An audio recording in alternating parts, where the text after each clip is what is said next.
All of you having a good time? Lovely.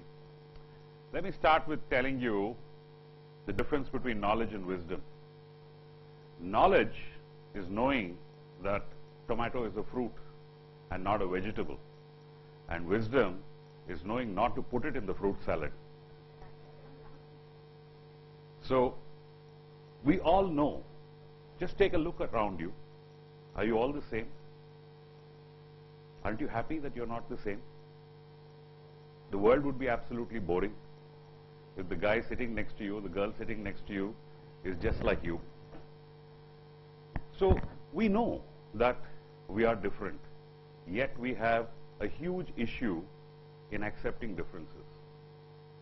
The time has come, ladies, gentlemen, boys and girls, for this world to resolve this issue of differences. We have lived and seen our ancestors live and create a lot of confusion. And the world that we are in today has developed, and there is still potential to develop. Let us not leave it to Mother Nature to do an on-course correction by sending a couple of tsunamis to reduce the population of this world. Let us do things ourselves and take into account what exactly is going on. We're all very knowledgeable, but there seems to be a lacuna in applying this knowledge into our daily life, thus creating these issues. We have many differences with people. I would like to start within just the family as a unit, father, mother, children. Child, father, child, mother, brother, sister. Do we accept everything dad says, everything mom says? Do we like all the things that your father says or your mother says? Do you like your brother all the time? Do you like your sister all the time? Tell me, yes or no? Yes, just one household. And now we are talking about the world. Let's talk about your street. Let's talk about your community where you live in. Gandhiji recognized this much earlier on when he said if each person changes, his family will change. If each family changes, the small community in which they live change. If communities change, villages change. If villages change, the cities change. And if the cities change, the states change, country changes. If countries change, the world changes. So it is up to us to understand what exactly is happening. So who are we actually? If you look at us, okay, we have a physical body. So what exactly is this physical body? It is a combination of trillions and trillions of cells. It's the same trillions and billions of cells within each one of us. We are grouped under the species Homo sapien, that is, we are the human beings. And inside those cells is something very beautiful called DNA. So when we look, we talk about, we have inherited certain genetic traits in us. So what exactly are these genetic traits? Do we really inherit genetic traits? Yes. Doctors very clearly say that certain diseases are inherited genetically. They're called congenital diseases. We also inherit a lot of other things which we are now aware of. Okay, so you are the DNA of your father and mother. And they are the DNA of their father and mother, and their father and mother, and their father and mother, and it goes back to the point of the switch from the monkey to the human, and it goes back to what made that monkey, and goes back to that first primordial atom, which is called Paramanu in our religion or our philosophy.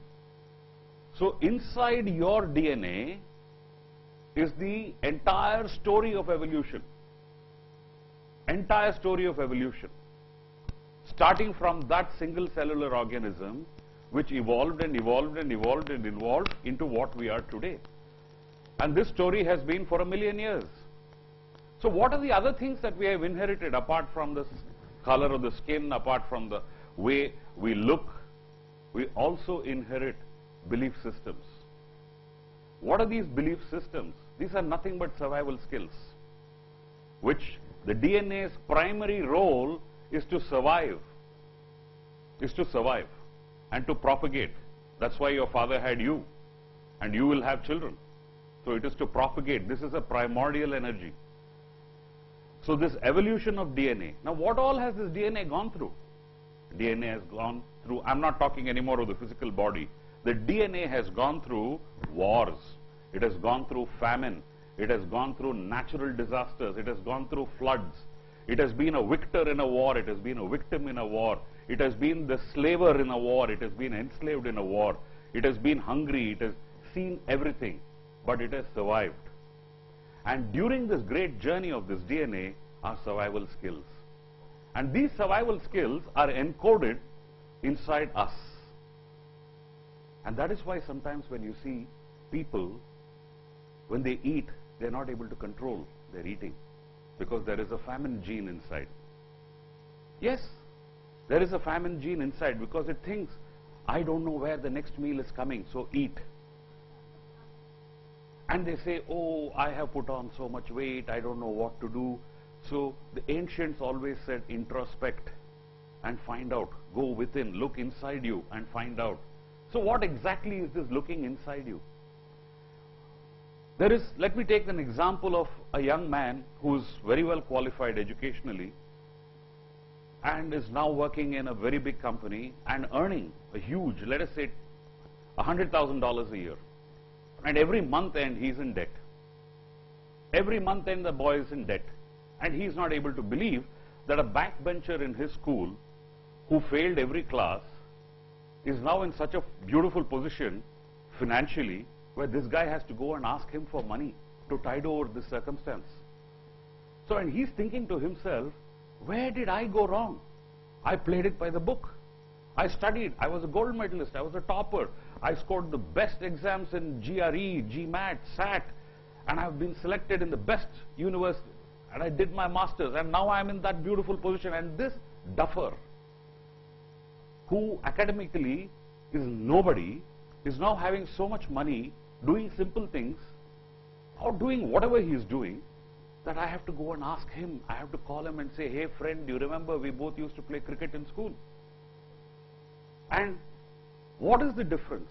So when you introspect and find out, maybe this person's grandfather decided that money is the root cause of all evil, that money destroys civilizations, that money is the reason for communities to come to war. And he took an oath that from this day on, his progeny, his genetic lineage will not be influenced by money. And this man has inherited that gene of hating money.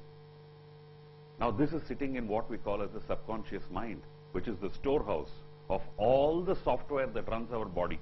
Our body has a phenomenal data processing center, which no other person is allowed to touch. The number of beats of your heart, how much oxygen you take in, how you respond to everything is all controlled by the subconscious mind, and it cannot be tampered with. And inside that is sitting this program, I hate money. Money is the root cause of all evil. And so whatever this man does, so what does this boy do? He looks at somebody who is rich and he doesn't like them. He looks at somebody who has got lots of money without working hard, he doesn't like them. Because he has got beliefs, the harder the journey, greater the reward. You must work hard. And if you don't work hard, you have not earned the right to enjoy the wealth that you have got. Because wealth, such wealth, will fly away. All these, ladies and gentlemen, are nothing but beliefs which helped certain times the genetic lineage to survive. There was a particular survival technique which was used by those people, and they survived. Now whether it is useful for you or not, today you have mobile phones. You fly from places. In those days, people to travel from one village to the other performed all kinds of rituals, called in all gods to protect them to travel 20 kilometers. Because they had to travel through jungles. And they never knew if they were coming back. Today we fly at the drop of a hat to all parts of the world. So there are certain beliefs which do not serve us. There are beliefs which serve us. So the only way to find out these beliefs which do not serve us is by what we call as introspection in a deep meditative state. And once you do that, so why would you do that? Now what will make you think? When you look at, for example, you're traveling in the car and you look at a homeless person, an emotion will trigger inside you. So what is that emotion? You have to think, why do you resent that homeless person? If you look at a rich man who's spending his money, maybe a resentment is coming. Why am I resenting this person? What are the things that are coming to me from other people which are making me react in a way which is not good for me? Our five senses are the main input, the sensory inputs.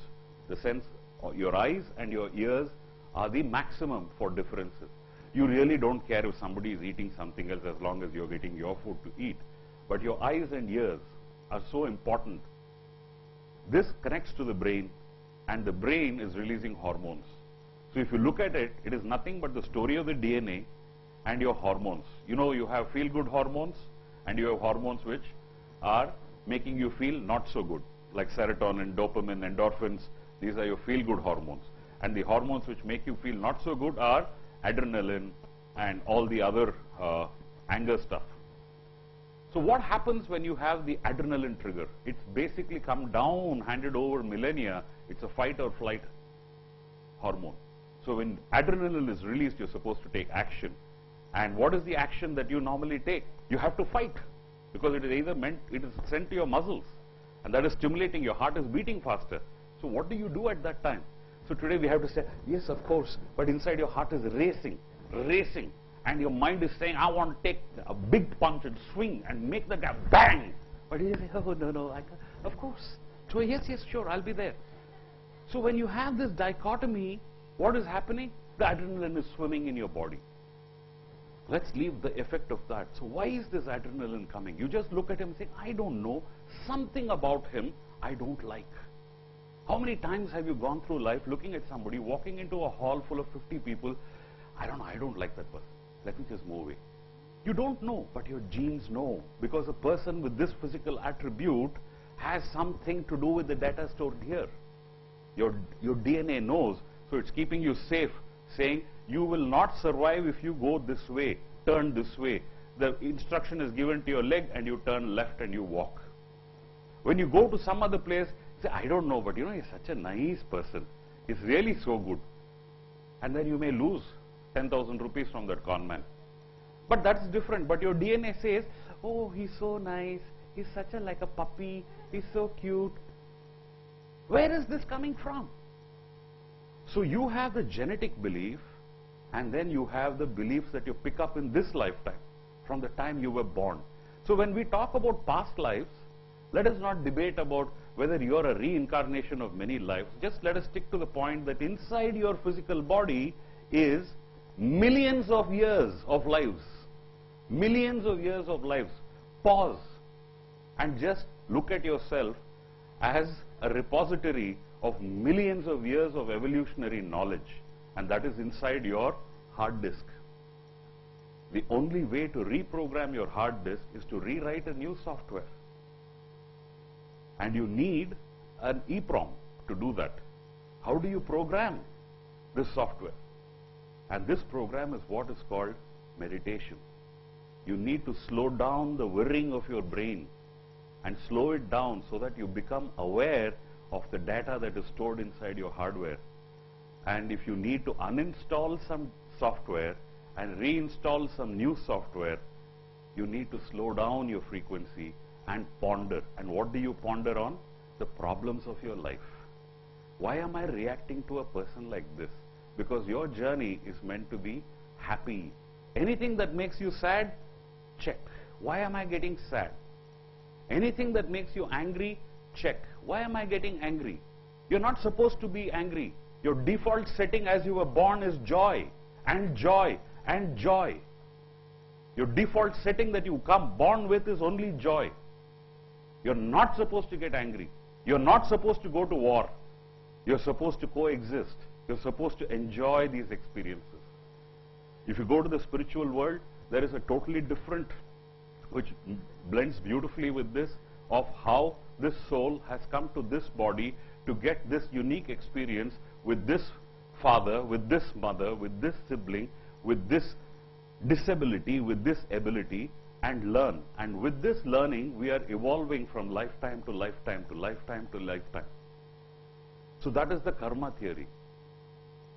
We will keep that aside. Just let us know that in this world, the time has come for people not to just accept differences in an academic way, but in a wise way. The day we replace competitiveness with cooperation, the day we replace fear with love, the day we replace anger and hatred with compassion and kindness, with a knowledge and understanding, the day we replace jealousy and envy with sharing and caring, knowing that we are all part of the same universal energy, knowing that we are different and born in this particular planet Earth to undergo some experiences and learn from this experience so that we ascend and ascend and ascend till we don't come back. Everything. If somebody is getting an experience of a certain thing, it is what he has been programmed for in a default setting. And that is why the soul has come here. So let us each one work on ourselves. Heal thyself by looking around us to find out what is this stimulus that is coming which is making me react and my hormones go pumping.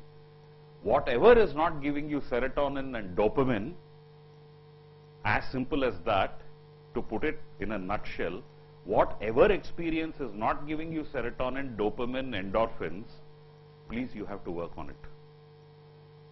Whatever is giving you adrenaline and noradrenaline and cortisol and all the other things, you have to figure out why. Of course, you need to keep that also, because if you see a snake, you run. You don't go say, hello snake, how are you snake? No, no, no. You allow your brain to just give you the command and make you run.